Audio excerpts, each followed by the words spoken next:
Well, hi everyone. Thanks for being here. Thanks for being patient. We're trying to get a kid off to college this morning. We ran into some car troubles driving back to college, and so thank you for being here. I'm really sorry to make you wait. So I'm Tarrie Burnett. I'm the executive director for Tomorrow's Women. I see some faces that I recognize in here, so thank you so much for being here. Hard to know where to begin right now. Is everyone familiar with our organization, or should I do a little bit of an overview? Yes. Overview. Okay. Maybe I'll talk for a little bit, and I'll show this. This is a 5-minute video that I want to share with you, because it again will give you a better overview of our work. And then I'll talk, really specifically about what's going on, because I know that's why you're all here. So our organization, this is our 20th anniversary. So it was Creativity for Peace, for those of you that may have known it from that name. We changed the name about 2.5, 3 years ago, mostly because the word peace is very politicized, especially in the region. And it's even dangerous for some of the young women who are living in the West Bank or in East Jerusalem, Palestinians, for them to say, oh, I'm part of a peace organization. There's a lot of pressure against them, and even for Israelis, but less physical or sort of reputational danger for the Israelis to be part of the quote unquote peace movement. Now, this is all pre-October 7th, everything I'm going to talk about. And then there's like this post-October 7th that I'll talk a lot about. So the organization started by 3 women. 2 of them lived here in Santa Fe, one who lived in Israel. And it was during the second Intifada, sort of second uprising that was in kind of late 90s, early 2000s. And they said, we just want to do something. We want to do something that's different than a military response or a political response. We want to work with young women, the next generation, and teach them to connect and to humanize each other, to find friendship. And then ultimately, the idea is that will bring leadership. And that has proven to be the case. We have young women who are part of the Harvard Negotiation Project. We've got an Israeli young woman who works in the West Bank, sort of doing, a watch of some of the behaviors of the IDF, the military there. We have another woman who started a preschool, bringing Israeli Jews and Israeli Arabs together to connect, kind of before, those identities get formed. So our young women are doing amazing things, but it all started here in Santa Fe. And so what I'm about to show you is sort of the camp experience. So it's a 3-week camp that happens every year here. It's been out by Glorieta for a lot of years, and now it's out by Galisteo. And as part of that very intensive process, that they bond, they kind of break down a lot of those fears about each other and misconceptions. And then they go back home and they continue for an entire year together. And then they go into our alumna. And so we really focus a lot of our current programs on engaging those alums. And I'll talk a little bit more about what those look like. But I'm going to show this video. And again, it's about 5 minutes. We'll hope for the best here. Oops, did you lose it?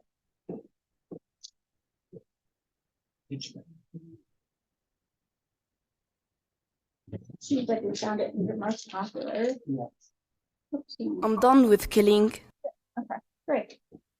And do you want to give me a thumbs up if it's good for the folks? I think it's good. Okay. I'm done with shooting. I'm really done with hurting. I realize that we are the victims of this stupid conflict. We, Palestinians and the Israeli side, young people like us, are the victims. So I just want to live in peace.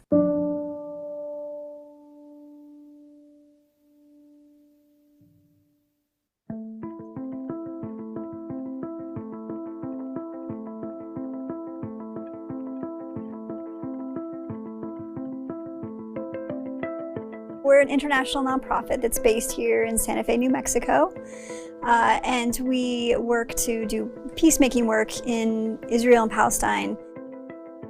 Young women aged 15 to 17 are recruited in Israel and Palestine through our staff there.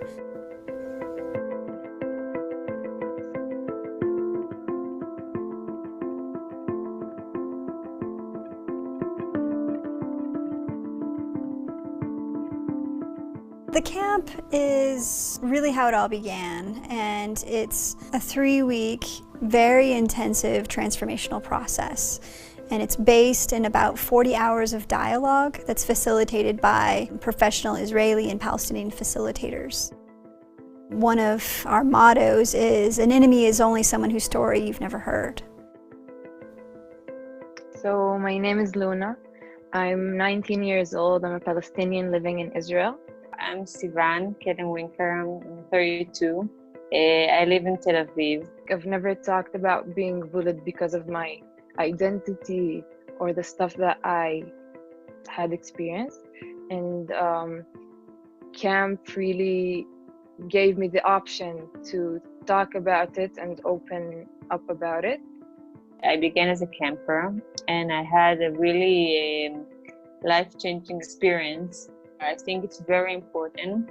It's always been important because the way we share our stories is the power we have. And this is what I think Women of Tomorrow is based on, about the ability to share my story, have people hearing me, and the ability to listen. I want to reach the peace, to reach the goal. My goal is to make peace with the Jewish girls, with the Palestine girls, to have fun with them also, not to just cry, just to share our bad feelings. Like this, but you weren't there, and I tell you from my experience that the trust that we had for each other is not something that you can throw away. They also do therapeutic art. And the goal of that is not so much art making as it is helping them release a lot of these deep emotions as they're going through this process. We did a collage that I really liked. It was a collage of war and peace. It really made us think a lot. Why? Why are we in this situation? Do we know what's peace at all? I mean, what is peace? I never lived in peace. To see the transformation happen between two people that are essentially told to be enemies and that they should hate each other. And yet after 3 weeks of sitting in a circle, eating together, sleeping in the same rooms, doing ropes courses and bonding, that it can so quickly be broken down and the humanity can be seen so clearly in such a short amount of time. And that these are lifetime relationships that many of these young women still have. The girls that I met, I talked to a lot of them until now. It's easy to hate when you don't know the other person. It's easy to say, yeah, they should die, they should not be here. But then when you meet the people and when they become your friends, they cannot be your enemy. Every time someone mentions tomorrow's women, it makes me smile.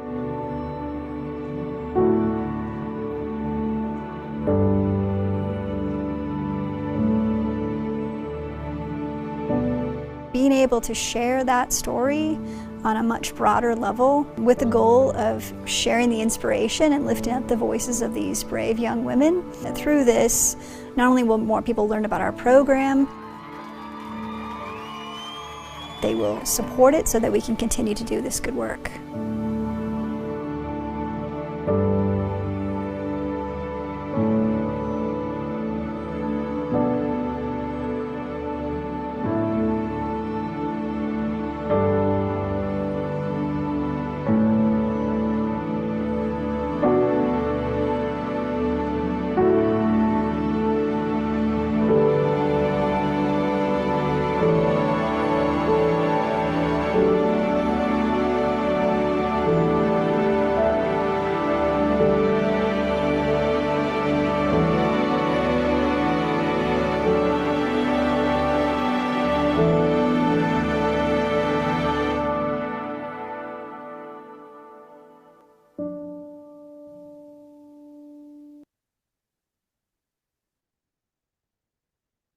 I stand in any particular place, or oh, there we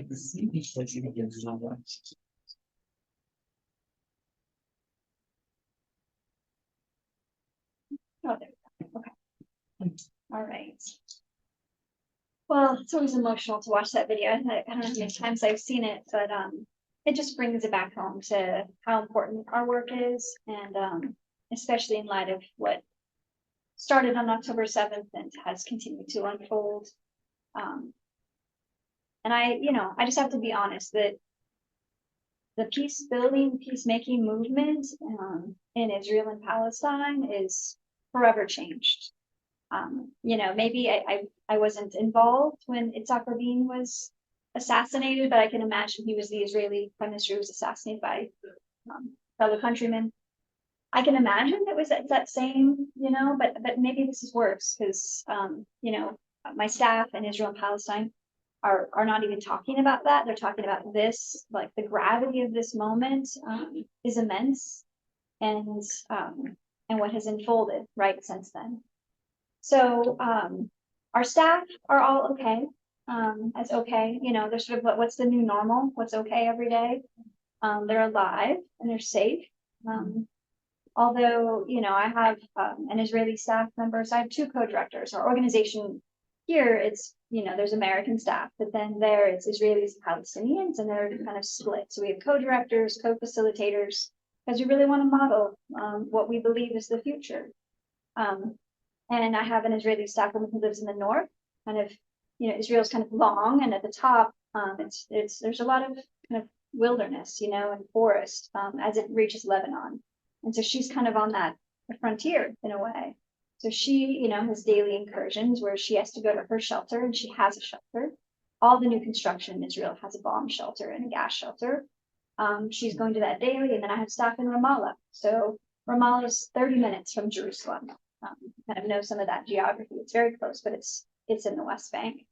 And so she's dealing with settler violence, right? These sort of Israeli settlers who kind of run, rampant in a way without any, enforcement of the law. And they just sort of threaten people in different ways. And so there's a lot of fear around that. And then we have, a lot of our alums who are in the South. And so far, not the only, but the loss of life connected to our organization is one of our alums, her grandfather. Well, we hope that he's still alive, but he's a hostage, and he has not been released yet, but he's very elderly. So there's concern about his well-being. Another of our Israeli alums, her father was killed in the fighting. I don't know if he was a police, maybe on the kind of defenses in the South when October 7th happened. And then all of our Gaza girls. So what wasn't talked about in this film is a program that we created about 4 years ago. We had a young woman apply from Gaza, but as I'm sure many of you are starting to see or already knew, there's a blockade around Gaza, and that's been in existence since around 2009 or so. So very few people can come in or out. And we had a young woman apply from Gaza, and of course we couldn't take her because there's no way we could get her out of Gaza safely. And so we created a program that's started virtual. So it was just with our Gaza girls interacting with our staff. And it started with Israelis and Gaza girls, but that became actually unsafe, even to meet virtually. There were different activists and different entities that were finding out when people were meeting, even online, and attacking. So we had to make it uninational, is what we call it. So it's just Palestinians. And then in the last 2 years, it's become more on the ground. So we have a Gaza coordinator. And by, the grace of God, I guess, she and 4 of our girls, our Palestinian Gaza girls, were out of the country in Gaza. So this young woman, Amal, she works for the UN in a way. I think she's kind of considered sort of like a young, UN activist. And so she's able to get out of Gaza. And so she had taken the girls to Egypt. They won some competition for a project they'd done for us. I didn't even know about this. And they were out when October 7th hit, and they have not been able to get back in. So they're safe, but their families are not safe. So Amal, our Gaza coordinator, she has lost, I think multiple aunts and then their children, sort of like all being in one home, and it's bombed. So she's lost, I think, 20 family members. Another Gaza girl, she had just gotten married because those girls are they're a little older in their 20s. And the new home she had moved into with her husband was bombed, even though they're safe, thankfully. And I'm sure there's things I don't even know about because we have very little contact.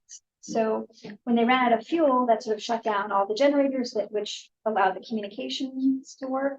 So we're starting to get a few more communications now because of the ceasefire, this temporary ceasefire, they're able to bring fuel in. So we're trying to find out what's happening with them. So that's kind of like in our sort of ecosphere of our alums. We have 400 alums, and our staff. We're just trying to stay in touch. A lot of one-on-one connections, a lot of checking in. We started offering trauma healing, so not therapy, but sort of well-being support. We're offering that to all of our alums and staff. Many of them are taking part in that. And then we created a Gaza Girls Humanitarian Aid Fund. Because there still are things to purchase and buy, but you can just imagine it's very limited, so it's very expensive in Gaza. And because we have people on the ground, we're able to wire funds in. So we're doing that. We're supporting these girls that are in Egypt. And then of course, when, things stabilize with whatever that looks like, and we have connection, we'll be able to support them ongoing into the future. So it's, and a lot of people have asked me, what does the future look like, right? Are you going to have camp? I get that question quite often. And the honest answer is we don't know. So our organization, we run year round, right? We have our local program, the Peace Ambassadors, as our US, American youth, young women, who we get to connect with the girls when they come here. We run that program, but we also camp is not just 3 weeks in the summer, it takes us kind of a full year. And so right now is when we're doing the outreach. They're meeting with girls are applying, we're doing, talks in schools. So a lot of our outreach is very much through schools because they have to speak English. Or it's just one-on-one, small group meetings here and there. Well, of course, none of that can happen right now.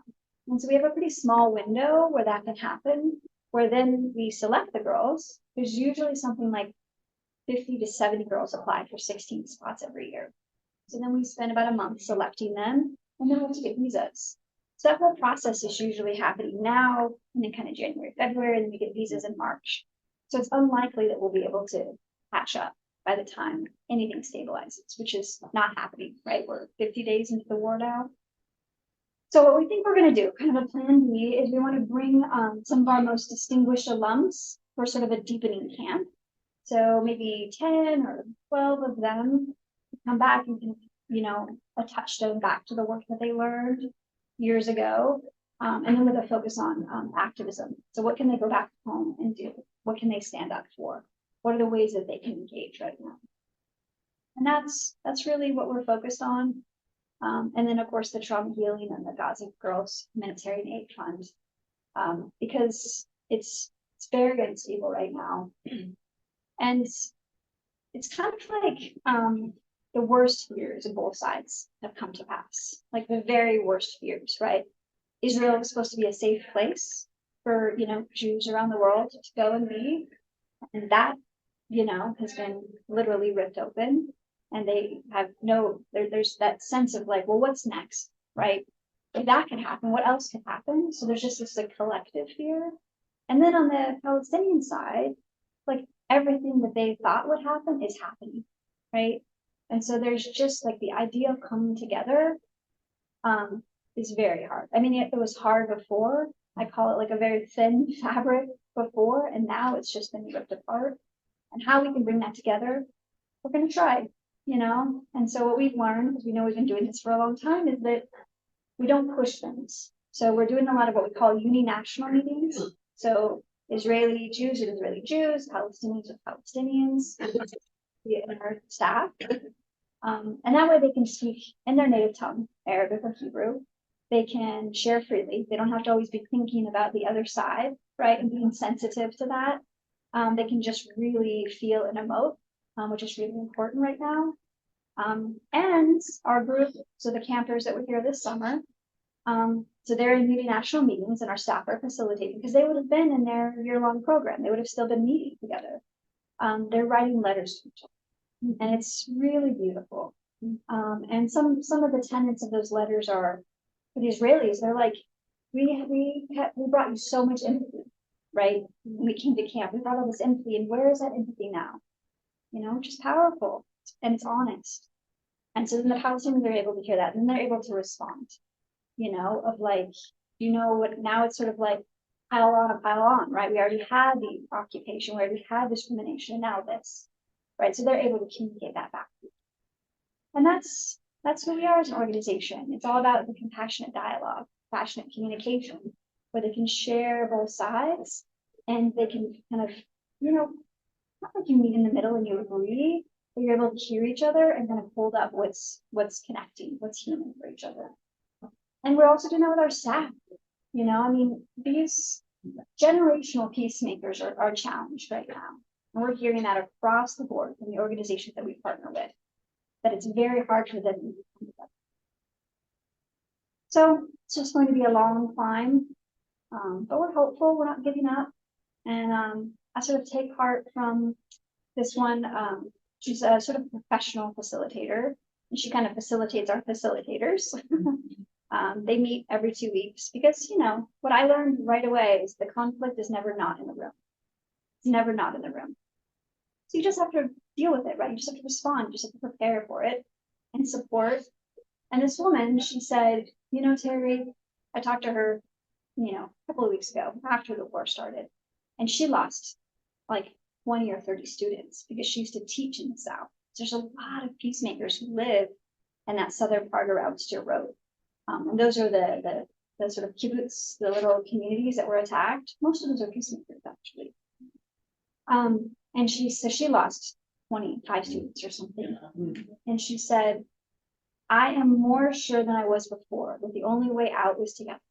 The only way out of this is together. And that's coming from someone who, has lived this her whole life. She lives in Neve Shalom, which any of you have been to Jerusalem. Neve Shalom is right outside of Jerusalem. It's one of the very first intentional communities where Israelis and Palestinians live together, and they have lived since like the 70s. They have a school, they teach dialogue. It's wonderful. But so she, has grown up in this. She's created this, and she really still believes in it, and I take inspiration from that. So I'll open it up to you. If you have questions for me, I'm sure you're curious about different things, and I want to make this, as useful to you as I can. Yes. I'm Judy Crawford, and Tarrie and I have something in common. We both graduated from the same high school. Obviously not the same. No. But it's nice to see you again. Yeah, it's great. My question is, last summer when you had a camp, what did the women say about the two-state possibility? Well, so we don't allow the girls to talk about politics during camp. We're very intentional about that because, the minute you start talking politics, you polarize a room really quickly. Like I could probably polarize this room very quickly, but it's not what we want. And so we get into personal stories. That's sort of one of the core methodologies.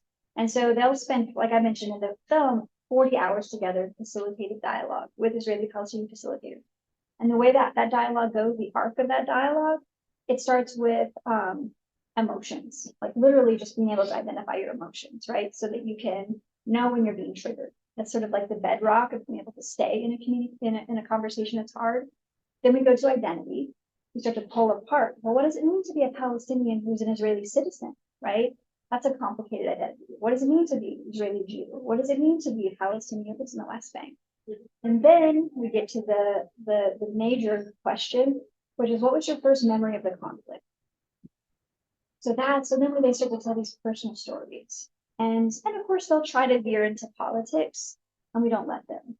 Now, after they've gone through this process, then of course, we'll let them get into politics because they have the ability to talk about it, to stay in that conversation.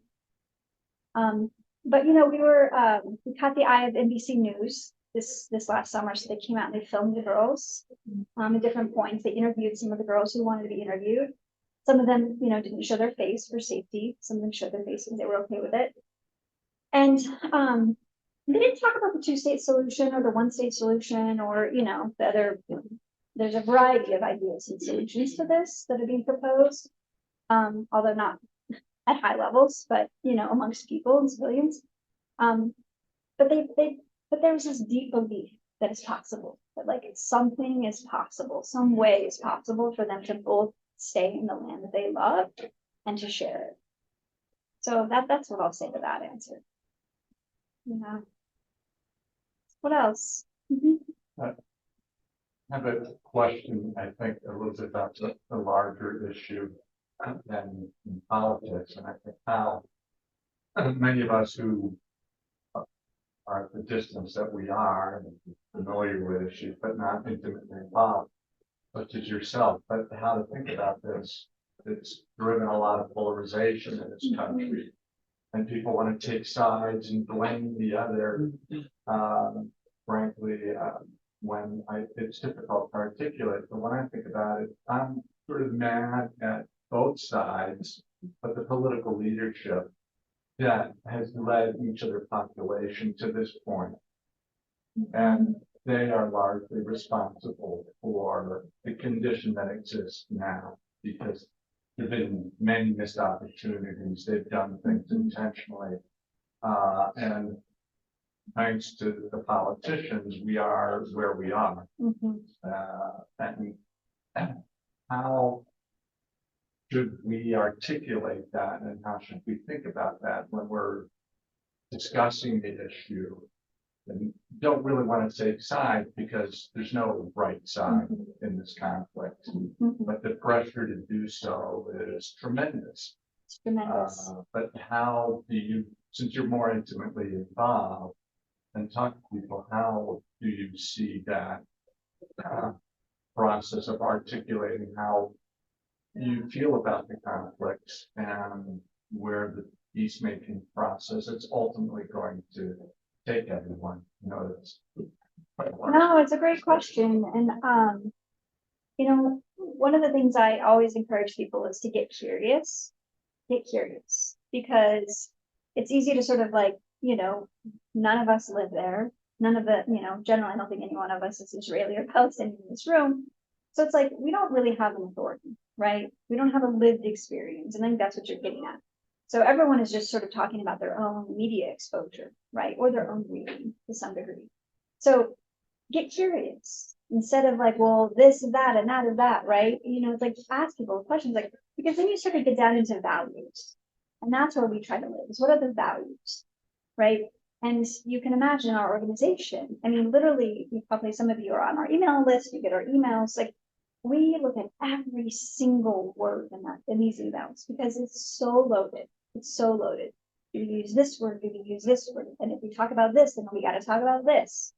And it's incredibly difficult to sort of walk this fine line, you know, of not being neutral. We're certainly not neutral when it comes to human rights on both sides, to justice, to freedom, to safety, right, to the right to defend. I mean, all of these things are really important values that I think all of us can agree on. But like how it breaks down, that's where you just focus on the values of like, this is what we want, right? Not who's to blame, who's more to blame or less to blame than the other. Because, and also what I've tried to share with people, I've had a lot of presentations lately, is that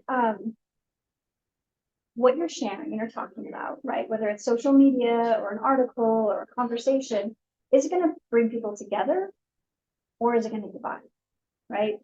And like, if you can answer that question, even in the moment, then I think you can make choices in that way. So get curious and think about bringing people together versus dividing.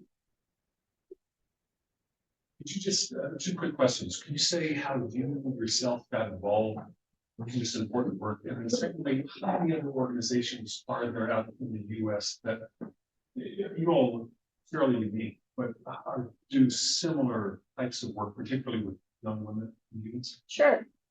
So I have a background, so I have an undergrad in women's studies, or now applied to called gender studies. So after Palmer, I went to CU Boulder. And then I wanted to actually like be out there doing. I didn't want to sort of like theorize about it or write about it. And so I got involved in, so I got a master's degree in social work. And through that, I really wanted to focus on international social work, and then also trauma. And so that's some of the background that I received. And then through that, I started doing refugee resettlement for about 10 years. I did that in Colorado and also New Mexico. That's what brought me to New Mexico.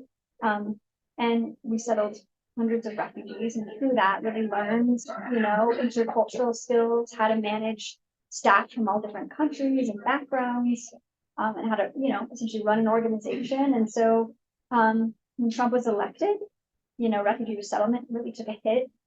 I wanted to be in Santa Fe. We were actually going to open a refugee office that's now happened since I left the organization, and found this organization, and I knew about it because I had kind of shared staff. I had a woman who's an art therapist, and so we did a camp. One of our mini programs, Refugees, was for high school kids. We did a camp in the summer to help, refugees who arrived in the summer to start to integrate before school started, and then also to close that learning gap for those that were here. And we had to manage our summer camps. So between this summer camp and that summer camp, so I knew about the organization. I knew a lot of the board members. There's a lot of overlap with refugee work. But I'm not being Jewish. I sort of was like, well, I don't know if I have enough skin in the game, right? But it's like, well, I'm not a refugee. I ran a refugee program, right? So I had some friends who said, you know what, you'd be perfect for it. And so, when Dottie, maybe some of you knew Dottie Indike, when she was retiring, they were looking for someone to take over this really unique and fairly complicated organization. And I, it was sort of a confluence of all the things that I loved. And as, the mother of a daughter, it's like, all things align. What was your other question? Organizations, right. So US based in a way. Maybe some of you heard of Hands for Peace. They're a good organization. They work in Chicago and I think San Diego, and they do, they'll bring Israelis, Palestinians, and Americans together.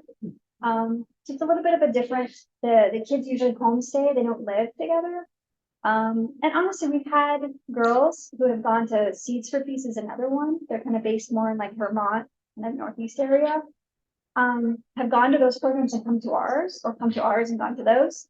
And I don't want to brag, but they say, the process is so much deeper for our organization. And we know that. We know it. So when you're working with 300 kids in the summer versus 16, it's just naturally going to happen, but where we take a hit is when we try to get, bigger USAID funding or things like that. Well, we have 400 plus alums after 20 years. But the average alum sticks with us for 8 years, probably more than. You saw, we have one of our alums from 2005, she's now a co-director. That's like the dream realized, right? We want them to come take over the organization. So, but those are wonderful partners of ours in their big organizations. There's not that many. Jerusalem Peace Builders is also another US-based organization. And it's a very small field, actually. There should be hundreds of these kinds of organizations, based there or here, and there's not. What else? Yeah, Tarrie, I participated in your compassionate listening. What do we call that? A day of workshop.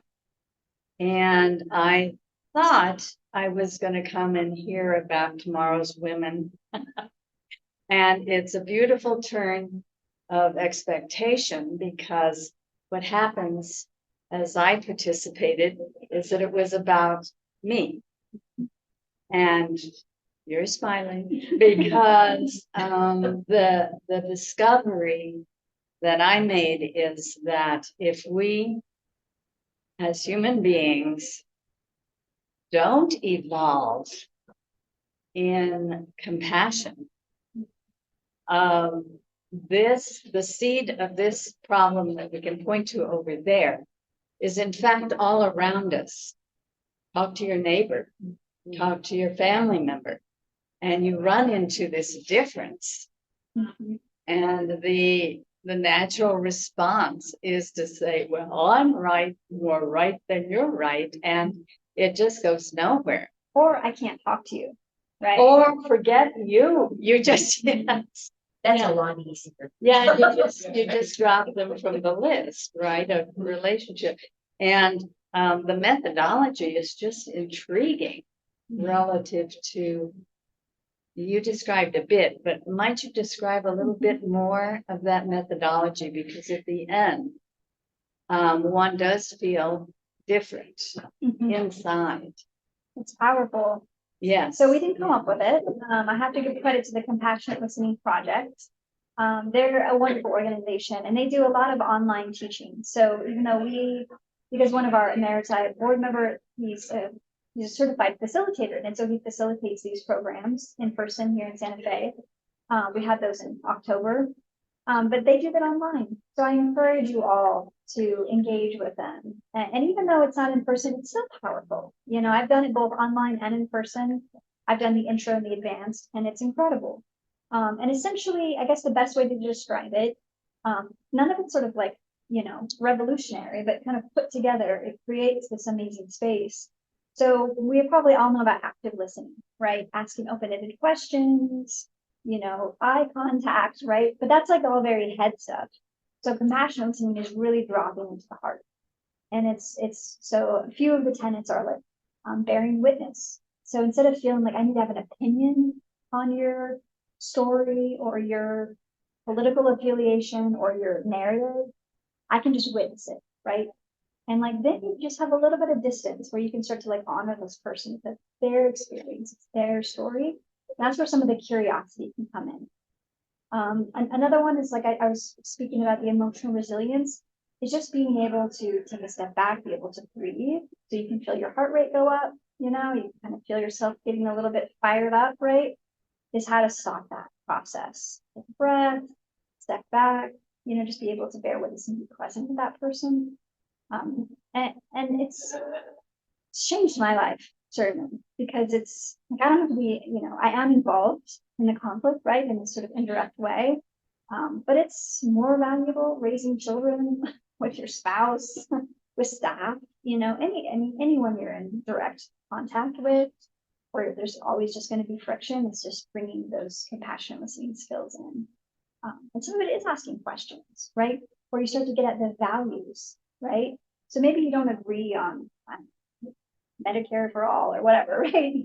But that you can say, well, but people shouldn't lose their house because of music, right? Like those are the values that you can both agree. So that's sort of some of the idea of pulling apart how we converse with each other instead of just sort of polarizing and then arguing from our sides on corners. I don't know if you want to share and you know what was powerful for you. Well, I think, you know, it was a relatively small group. It was sort of on the cusp, the outer cusp of the pandemic. And we were outside. And just doing the sharing allowed me to untangle some life experiences that were sitting here, there, and elsewhere, probably pulling emotions that I wasn't even aware of. I can't tell you anyone that was there on the other side of it because it's pretty anonymous when you finish. Except I got a letter that arrived last October, and 2 years later was this letter to myself that we were each asked to write at the end of the session. And I saw it coming in my handwriting to myself. I said, I had absolutely forgotten. Yeah, me too. Writing it, right? Yeah, it happened to me too. And you open it up, where is this coming from? And there's no really big return address. But it's very impacting because you were writing from the awareness you had at that time to yourself. And it took me like a day to figure out where this had come from. But I'm also interested in are these workshops, do they help the organization economically? So say if you were to offer them vigorously in this weird, difficult time, could the money gained in some way help the organization through this? Yeah, and I think what we found is if people want to invite, so Glenn Victor, if anyone knows him, it's very small, but he's an emeritus board member and he's the facilitator. He facilitated us. So he's available. So if the church wanted to put something together, he doesn't like to have it bigger than 22 and not smaller than 8. So if you feel like that there's enough interest for that group, he would love to do it. And it will probably be, in the next few months, but he would love to do that. So you just let us know. And what we do is he donates his time. And then we usually charge, anywhere from, we've had a sliding scale up to $100 for the day workshop. And so then he donates that money half to the Compassion Listening Project and half to us. So Yeah. it's a circular Mhm. win-win. Yeah, yeah. So that's a great idea. So you let me know if that's of interest. Such a resource in our hometown. Mhm. Yeah. For something like that to work, where do you need to be in your own head is what I'm wondering. I mean, it's, Elisa's pretty evolved, and so. Some of us not so much. It's like, we teach this to be This is to be normal. a 16-year-old girl. There'd be the problem of, yeah. Yeah, I wouldn't worry about that. It's more, I'd say more of the caution we take. So here's an example. We had the UWC, United World College, they invited us to come in and do a workshop. And they wanted it to be with they have Israeli and Palestinian youth. And they wanted to do it right now. And we were very cautious because it's so heated right now, so heated. So that's more of the caution than someone not being in touch, or because it's like at your own pace, you don't get up in front of people. I mean, sometimes he'll ask for volunteers if people do want to share things, but mostly you're in small groups or in like just pairs, and you're talking about something that's personal to you, so you have to be willing to be vulnerable in that way. But you can pick kind of what level, right? You're not going to pick the sort of hottest thing, that gets you the most fired up. You're going to pick maybe kind of midway, and then as you feel more comfortable, you can, there's usually a half dozen opportunities where you break off into pairs or small groups to share. But everyone else around you is sharing too. So it creates this like very wonderful, like you said, it's anonymous, it's more about your own personal experience, but you're still in community. Yeah, it's really powerful. Thanks for bringing it up. Yeah. I think like a lot of people here, it's almost overwhelmingly numbing to pay attention to what's going on in the news.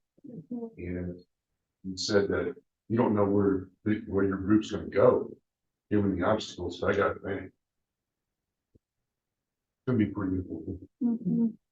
Yeah, we're going to continue. Yeah, but what it looks like. Yeah. And I think that we've all will become apparent that politicians and maybe news corporations, I don't know all the news, but media groups have figured out some algorithms, and they're very powerful in how to dig into emotions and make us pick sides and be more negative than positive. And it's a really hard thing, I think, for society to work against, because they're driving a lot of things that are not healthy. And what you're offering is something that's yeah, I'm really glad you brought that up, because it's something that we have to sort of like fight against in our own sort of media sphere. How much you take in, right? What are you taking in? So like what I have found, because I'm just in this day in and day out, I can't look at a lot of the images. I can't even. It's overwhelming. I accept it. Yeah, and not to feel bad about that, right? I think a lot of people are like, well, I need to witness it. It's like, well, there's different ways to witness that. That could be a prayer candle, like that you just send an intention to every morning. That's a powerful way. Or reading, so if I read a lot, that's really helpful for me to read, because it's a little bit of a distance, where I know what's happening, I'm tuned into it, but I'm not like that emotional. There's something called vicarious trauma. So there's trauma, you got to a car wreck and you're sort of traumatized. But what if you watched that car wreck? It didn't happen to you, but you saw what happened. That's called vicarious trauma. So we, as staff, we have to be really careful that we are protecting ourselves so that we can keep showing up for the girls that are living it. So yeah, media consumption. Well, you're offering something that's very sophisticated and really good. Thank you. Yeah, we've been trying to kind of put it out there into the social media sphere. And I will say, we sort of get attacked for not taking a side. It's interesting. You can't win. So you just got to walk the path. Just walk the path.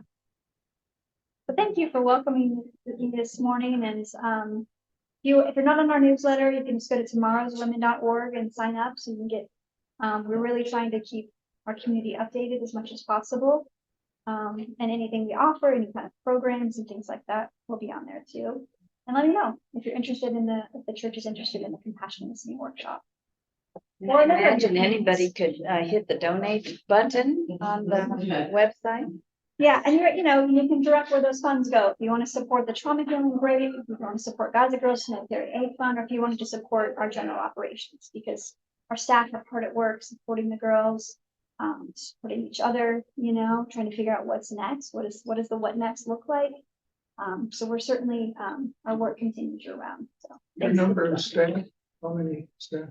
So we have, there's 4 of us here, kind of spread around northern New Mexico, from Taos to Los Alamos to here. And then over there, there's 8 staff and kind of a few contractors. Not everyone's full-time, so kind of a mix of full and part-time. So we're a small but mighty organization. We do a lot with a little. So, and then in the summer, there's lots of ways to be involved. I think some of you have volunteered or brought meals. And that's a really wonderful way to interact with the girls and get to be at camp, get to know what we're doing from kind of an insider's perspective. It takes us about 100 volunteers to do what we do every summer. The girls have taken cooking lessons in our church's kitchen for a number of summers also. Yeah. Yeah. So Chef Johnny V, for those of you who know him, he always donates his time and does a cooking class and teaches the girls about New Mexican red and green chili and enchiladas. They love it. They love it. Well, thank you all. Thank you. Yeah.